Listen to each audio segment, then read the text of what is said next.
Hey guys, it's Metal Freak here, and you can tell I just love using this filter, so I'm probably going to just start using it from now on, but I watched a show today. Well, not actually today, I just decided to review this season for this random show. Well, not random, but I decided to review this season just so I have it on the channel, just so that I have it available. So that when I decide to finally get to it, I already have one season done for. But I have seen, and I'm going to review, the first season of the US version of The Office. Aw, man. I don't get to stay blue anymore.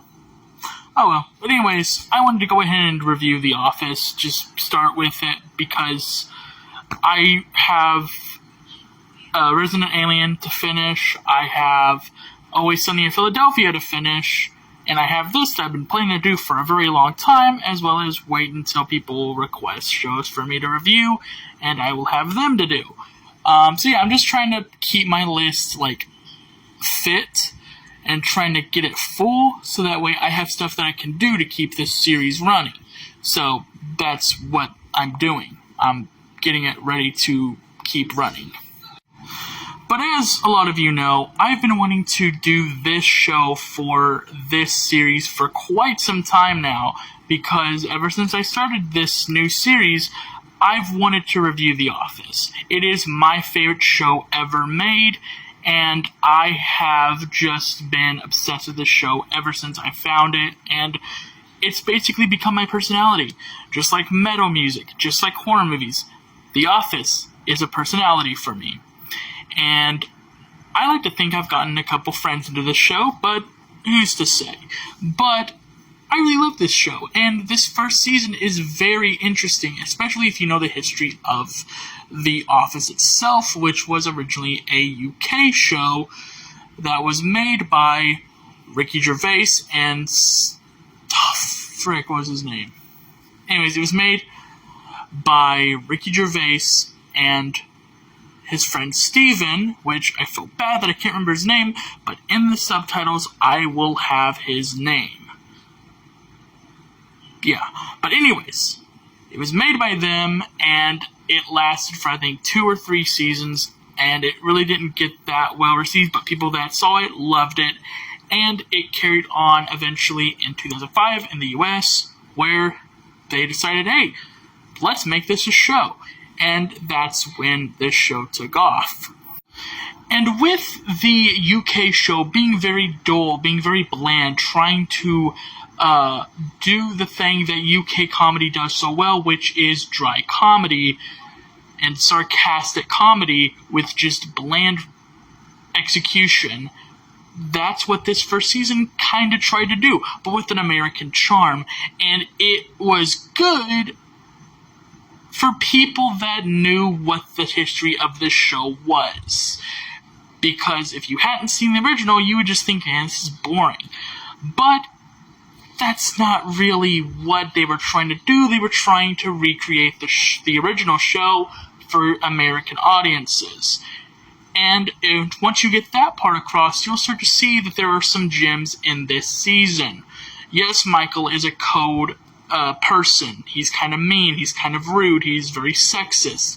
And although I would say some of those qualities kind of stay throughout the show, you get to like him a lot more because you realize his qualities aren't really what defines him. There's so much more to his character that we get in the later seasons that this season just kind of throws it at you, and you just have to take it.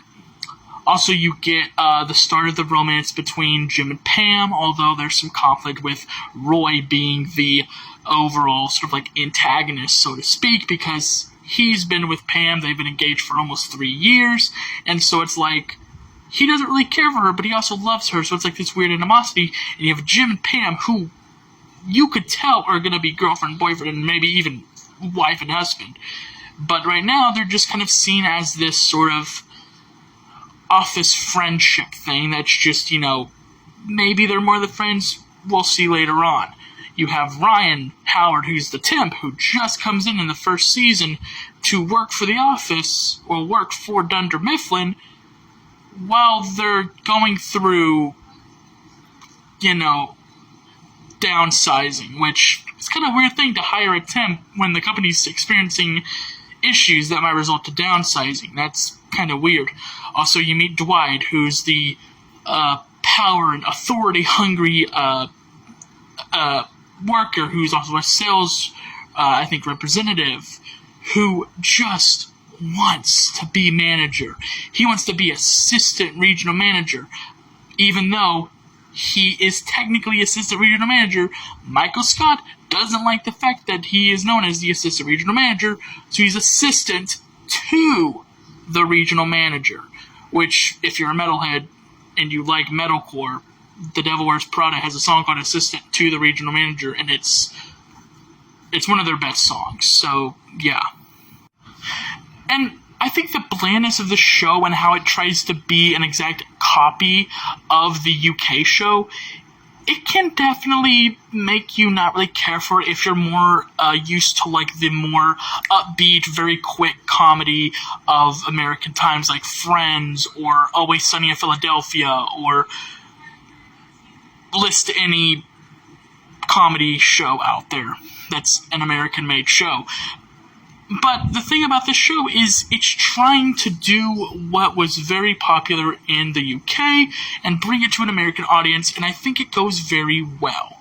And especially in the later seasons, this show definitely evolves into a really great show, and in my opinion, probably the best show ever made. Although Tokyo Ghoul, Supernatural, and Always Sunny in Philadelphia are kinda getting up there, in my opinion. Especially Tokyo Ghoul and Always Sunny. Those shows are fucking incredible.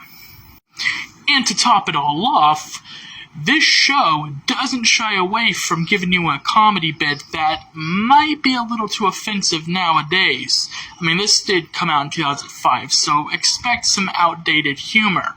But the comedy that comes at you with full speed, and it does a great job with tackling the comedy and sort of the moral standards of what the people at the time were kind of thinking, the way comedy was back then and versus the way it is now.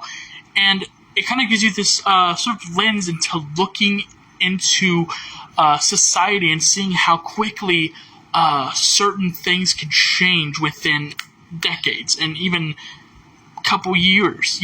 So it's really interesting to see how quickly things can be accepted and then not accepted anymore.